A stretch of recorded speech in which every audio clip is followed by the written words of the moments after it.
ఏం మనుషులే అంట. సూట్ ఇది సూట్ అంటారా? ఎక్కడికి వచ్చింది చూడండి. ఆడెవడితో సూట్ తీసుకొచ్చి నాకు వేసారు. ఆయన ఆడెవడో రాకపోతే నన్ను కూర్చోబెట్టడం ఏంటంటే ఇక్కడ. సారీ, కట్ చేయండి. అతను ఎవరు రాకపోతే నన్ను కూర్చోబెట్టడం ఏంటండి? ఓ సివిక్ సెన్స్ ఉండదు, టైం సెన్స్ ఉండదు. మీ పేరేంటండి? అప్పలరాజా? రాజా? రాజు. రాజు గారు ఫ్రేమ్ కొంచెం జూమిని పెట్టుకోండి. ఆ లైట్ కొంచెం ముఖం కొడుతుందండి, కళ్ళు పోతాయి, అటు పెట్టండి. ఏంటండి కెమెరా మ్యాన్ ఇక్కడ కూడా. మేకప్ ఆర్టిస్ట్ ఎక్కడండి? అర్థం కాదు నాకు, స్వెట్ వచ్చేస్తుంది. ఏం లేదండి, నాకు కొంచెం కోపం ఎక్కువ అండి. కోపం అంటే అన్నీ సక్రమంగా జరగకపోతే చిరాకు వచ్చేస్తూ ఉంటుంది. ఎందుకంటే మనుషులు సివిక్ సెన్స్ ఉండదు, కామన్ సెన్స్, టైం సెన్స్ ఉండదు. 10 అన్నారు, 10:30 అవుతుంది, ఇప్పుడు మొదలెట్టారు. సర్లే తగలెట్టండి. రాజుగారు ఇప్పుడు ఏంటంటే ప్రోగ్రామ్ ఏంటి? Soft solutions. అంత ఖాళీగా ఉన్నాం సొల్యూషన్స్ ఇవ్వడానికి ఇక్కడ మేము. సర్లే ఎవరు ఇక్కడ? ఎవరు? నువ్వేనా? చెప్పమ్మా. అవు బొట్టేదమ్మా, మర్చిపోయి పెట్టుకోవడం. హలో మాస్టరు, బొట్టు పెట్టుకున్నాను చూడండి. అది నేను బొట్టు పెట్టుకున్నాను చెప్తే కనబడుతుంది, చూస్తే కనిపించాలమ్మా బొట్టు, చెప్తే కాదు. ఎక్కడికి వెళ్తున్నాను సంస్కృతి అర్థం కాదు. హలో, ఇక్కడ నేను కూర్చుని నా ప్రాబ్లం సాల్వ్ చేయమంటే ఎవరో సంస్కృతి గురించి మాట్లాడతారేంటండి? ఏడిసినట్టు ఉంది ఈ కామెంట్. జనరేషన్ ఎలా ఉంది ఈ రోజుల్లో? సంస్కృతి అంటే అమ్మాయి పేరు కాదమ్మా, కల్చర్ అంటారు సంస్కృతి అంటే. సరే చెప్పు, నీ ప్రాబ్లం ఏంటి? కల్చర్ గురించి. నా ప్రాబ్లం గురించి నేను ఆల్రెడీ చెప్పానండి. నేను ఒకరికి మెయిల్ రాశాను, ఒకరికి ప్రాబ్లం చెప్పాను, ఇంకొకరు ఎవరో వచ్చి కూర్చున్నారు. ఇప్పుడు ఏమంటావు అమ్మా? ఎవడు కూర్చుంటే ఏంటి, ప్రాబ్లం మారిపోదు కదా, ఎవడు తీసినా అదే ప్రాబ్లం. చెప్పు నీ ప్రాబ్లం ఏంటి? నా ప్రాబ్లం ఏం లేదండి, మా ఆయన అంటే నాకు చాలా అభిమానం. మా ఆయన ఏమో దాన్ని అనుమానం అని అంటున్నాడు. అసలు ఈ ప్రాబ్లం నాకు ఎలా సాల్వ్ చేయాలో నాకు అర్థం కాక నా జుట్టు అంతా ఊడిపోయింది, హెయిర్ స్టైల్ కూడా మారిపోయింది. సో అదే నా ప్రాబ్లం. ఇప్పుడు నీ ప్రాబ్లం మీ ఆయన గురించా, నీ హెయిర్ గురించా? అంటే మీకు కాన్సెప్ట్ అర్థం కాలేనట్టుంది. నా ప్రాబ్లం మా ఆయన గురించేనండి. అలా లేదులే రాజుగారు. ఏంటండి ఇది మాకు? అరే సొల్యూషన్ అంటే ఏదైనా పొలిటికల్ డిబేటో లేకపోతే పెద్ద పెద్ద సినిమా స్టార్ సొల్యూషనో ఇలాంటివి చెప్పాలనుకున్నాను. ఏంటండి చిన్నపిల్లలాగా మొగుడు పిల్లల పంచాయతీలు తీసుకొచ్చి మాకు పెడుతున్నారు. హలో మాస్టర్, మొగుడు పిల్లల గొడవలు అయితే గొడవలు కాదా, అవి సమస్యలు కాదా? ఏం మాట్లాడుతున్నారండి మీరు? అంటే రాజకీయ నాయకులకి, పొలిటికల్ వాళ్ళకి, పెద్ద పెద్ద వాళ్ళకి మొగుడు పిల్లల ప్రాబ్లమ్స్ ఉండవా? ఏమన్నా అంటే సమస్య తీర్చడం రాదు అని చెప్పండి, అంతేగాని మొగుడు పిల్లల గొడవలు ఏంటి, ఈ గొడవలు ఏంటి అని అనకండి. లేదు మీకు ప్రాబ్లం తీర్చడం రాదు అని అంటే మీరు ఇట్రండి, నేను అటు వస్తా. మీ ప్రాబ్లమ్స్ ఉంటే నాకు చెప్పండి, నేను తీరుస్తా. ఇదేంటి రాజు గారు, నేనే కోపదారి మనిషి, నాకంటే కోపంలో ఉంది. సర్లేండి, అంతా కాదు కానీ అసలు మీ సమస్య ఏంటి చెప్పండి.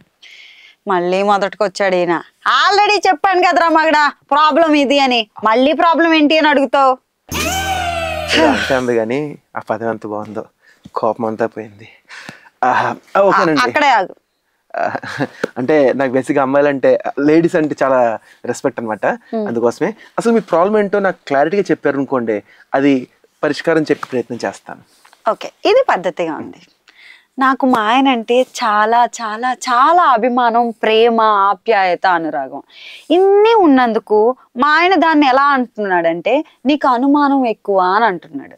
నాకేం చేయాలో అర్థం కాక ఇక్కడికి వచ్చి కూర్చున్నాను. అదే నా ప్రాబ్లం. దీనికి అనుమానం కాదు, బరువు కూడా ఎక్కువ. అదే కొంచెం కొంచెం క్లారిటీగా అసలు అంటే సిచ్యువేషన్ ఏం జరిగింది చెప్తే దాన్ని బట్టి మనం పరిశీలిద్దాం అసలు ఏం జరిగింది అంటారు. ఎక్కడి నుంచి మొదలెట్టాలి? సరే, మామూలుగా నాకు మా ఆయన అంటే విపరీతమైన ప్రేమ అండి. ఆ ప్రేమతో నేను ఎలా చేస్తుంటాను అని అంటే, పొద్దున్న అవుతుంది ఆయన ఆఫీస్కి వెళ్ళాలి, పొద్దున్నే లేచి నేను ఆయనకి లంచ్ బాక్స్, ఎంత పెద్ద లంచ్ బాక్స్ పెట్టించుకుని వెళ్తా. ఆయన డోర్ వేసుకొని టాటా చెప్పుకుంటూ అలా వెళ్ళిపోతాడు. అలా వెళ్ళిపోయిన తర్వాత వీధి చివరికి వెళ్ళిన తర్వాత ఓ మలుపు వస్తుంది.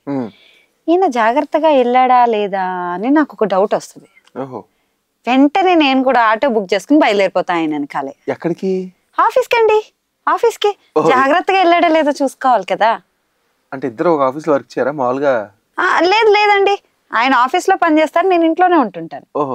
ఆయన జాగ్రత్తగా వెళ్ళాడా లేదా అని ఆయన వెనకాలే వెళ్తూ ఉంటా.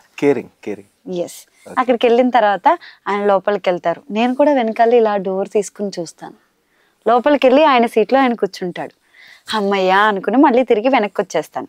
వచ్చేసి చక్కగా భోంచేసి రెస్ట్ తీసుకుంటాం అనుకుంటా. అబ్బాయి లేదండి, మరి వచ్చి ఇలా కూర్చున్న వెంటనే మళ్ళీ నా మనసులో ఒక ఆలోచన వస్తుంది, ఆఫీస్లో ఆయన ఒక్కడే ఏం పని చేస్తున్నాడా అని. కొలీగ్స్ ఉంటారు కదా పక్కనే. కొలీగ్స్ ఉంటే మాత్రం ఇంకేం పని చేస్తున్నాడో తెలుసుకోవద్దా అండి? ఆ బాధ్యత లేదంటారా నాకు ఒక భార్యగా? చెప్పండి. మంచిది, చెప్పు. అందుకోసమని వెంటనే మళ్ళీ ఇంకో ఆటో తీసుకొని ఆయన ఆఫీస్కి బయలుదేరుతానండి. ఆఫీస్కి బయలుదేరిన తర్వాత ఆయన ఆఫీస్లో నేను పని చేయట్లేదు కదా, అందుకని నాకు ఎంట్రీ ఉండదు. కాబట్టి ఆఫీస్ వెనకాలే ఆయన కూర్చునే ప్లేస్ వెనక్కి ఒక కిటికీ ఉంటది. ఆ కిటికీ పక్కన ఒక గొట్టం ఉంటది, పొడవాటి గొట్టం. ఆ గొట్టాన్ని పట్టుకుని కష్టపడి పైకెక్కి అప్పుడు ఆ కిటికీలో నుంచి మా ఆయన్ని చూస్తూ ఉంటానండి. ఆయన ఏం పని చేస్తున్నాడా, ఎలా ఉంటున్నాడా, ఎవరైనా అమ్మాయిలతో మాట్లాడుతున్నాడా, ఎవరికైనా ఫోనులు చేస్తున్నాడా, అన్ని సక్రమంగా చూస్తూ ఉంటానండి. ఎంతసేపు 10-15 నిమిషాలు చూసి వెళ్ళిపోతాం అనుకుంటే ఇంటికి? లేదండి, సాయంత్రం వరకు అక్కడే ఉంటాను. సాయంత్రం వరకా? అవునండి. పొద్దున్నెళ్ళి సాయంత్రం వరకు? ప్రేమ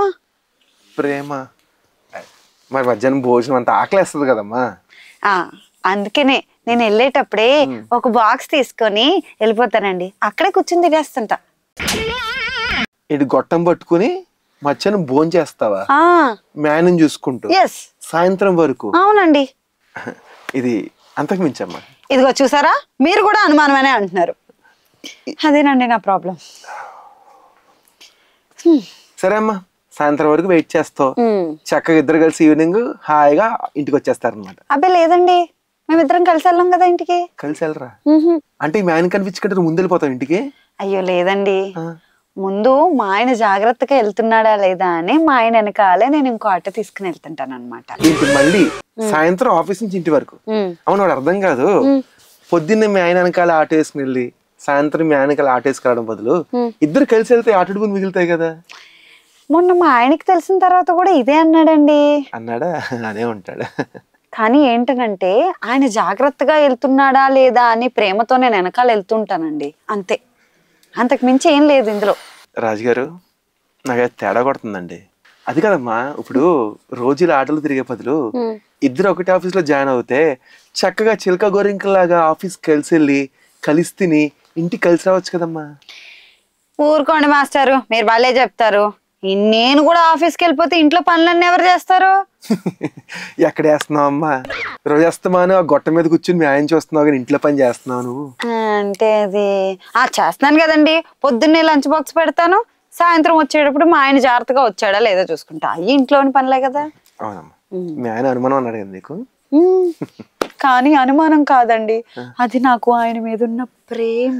నేను చెప్తాను, అది ప్రేమో అనుమానమో ఇంకేదో నేను తెలుస్తాను. నేను ఉన్నాను కదా ఒకటి, నేను తెలుస్తాను. మీరు తేల్చడం కాదు, నాకు సొల్యూషన్ కావాలని వచ్చాను ఇక్కడికి, నేను ఇస్తాను. అదొకటే కాదండి, మా ఆయన ఇంటికి వచ్చిన తర్వాత ఫ్రెష్ అవ్వడానికి బాత్రూంలోకి వెళ్తాడు. ఆ తర్వాత ఆయన జాగ్రత్త కోసమని నేను ఆయన ఫోన్ చూస్తాను. ఆయన ఎవరెవరికి వాట్సాప్లో మెసేజ్ చేశారు, ఇన్స్టాలో స్టోరీ ఏం పెట్టారు, ఇన్స్టాలో ఎవరిని ఫాలో అవుతున్నారు, ఎవరెవరికి ఫోన్లు చేశారు, ఎంతమందికి ఫోన్ చేశారు, ఎన్ని నిమిషాలు మాట్లాడారు, ఇవన్నీ చూస్తానండి. ఆయన కష్ట సుఖాలు తెలుసుకోవాల్సిన బాధ్యత నాకు ఉంది కదా భార్యగా, అందువల్ల నేను అన్ని తెలుసుకుంటుంటానండి. కష్ట సుఖాలు తెలుసుకోవాలంటే ఫోన్ చూడడం ఎందుకమ్మా, నాకు అర్థం కావట్లేదు. అంటే అన్నీ ఆయన నాకు షేర్ చేసుకోలేరు కదా, అందుకోసమని నేనే తెలుసుకుంటాను. ఆయన షేర్ చేసుకోలేడని ఆయన ఫోన్ ట్యాప్ చేసి మొత్తం తెలుసుకుంటున్నా? అయ్యో ట్యాప్ చేయలేదండి, నేనే ఓపెన్ చేసి చూస్తుంటా. అదేంటి మీ ఆయన ఫోన్ కి లాక్ పెట్టుకోడా? పెట్టుకుంటాడు, కాకపోతే పెళ్ళైన కొత్తలోనే చెప్పేశాను అనమాట, ఆయన ఏ పాస్వర్డ్ పెట్టుకున్నా పాస్వర్డ్ మార్చినా నాకు చెప్పాలి అని. అంటే జనరల్ గా ఎవరైనా పెళ్ళైన కొత్తలో మీ శాలరీ ఎంత, మీ పద్ధతులు ఏంటి ఇలాంటివి తెలుసుకుంటారు, కానీ నువ్వు ఫస్టే ఫోన్ లాక్ పాస్వర్డ్ కోసం తెలుసుకున్నావు అమ్మా? అయ్యో అలా తెలుసుకోకపోతే ఎలాగండి, అందువల్లే కదా ఆయన స్నానం చేసి వచ్చే లోపల ఆయన కష్ట సుఖాలు ఆయన బాధలు ఏంటో తెలుసుకోగలుగుతున్నాను. ఇంత కష్టపడే బదులు ఆయనతో కలిసి కూర్చుని సరిగ్గా మాట్లాడే ఆయన అప్పుడు చూస్తే అయిపోద్ది కదా మా ఫోన్ ఏదో. అంటే అప్పుడు మా ఆయన ఫీల్ అవుతాడు కదండి, అందుకోసమని ఆయన వచ్చే లోపలనే చూసి ఫోన్ మళ్ళీ పక్కన పెట్టేస్తాను. ఇది తెలిస్తే ఇంకెక్కువ ఫీల్ అవుతాడు. ఏదో అన్నారు? చాలా బాగుందమ్మా, నీ కేరింగ్ చూస్తుంటే ముచ్చటేస్తుంది నాకు. ఇంత మంచి అమ్మాయిని పట్టుకుని మీ ఆయన అనుమానం అన్నాడు చూడు, నాకు అదే బాధగా ఉందండి. నేను ఇంత ప్రేమ ఆప్యాయత అనురాగాన్ని చూపిస్తే అనుమానం అని నా మీద అభాండం వేస్తున్నాడు. మూడు ఒకసారి చూపించుంటావు, అందుకే కొంచెం కన్ఫ్యూజ్ అయినట్టున్నాడు.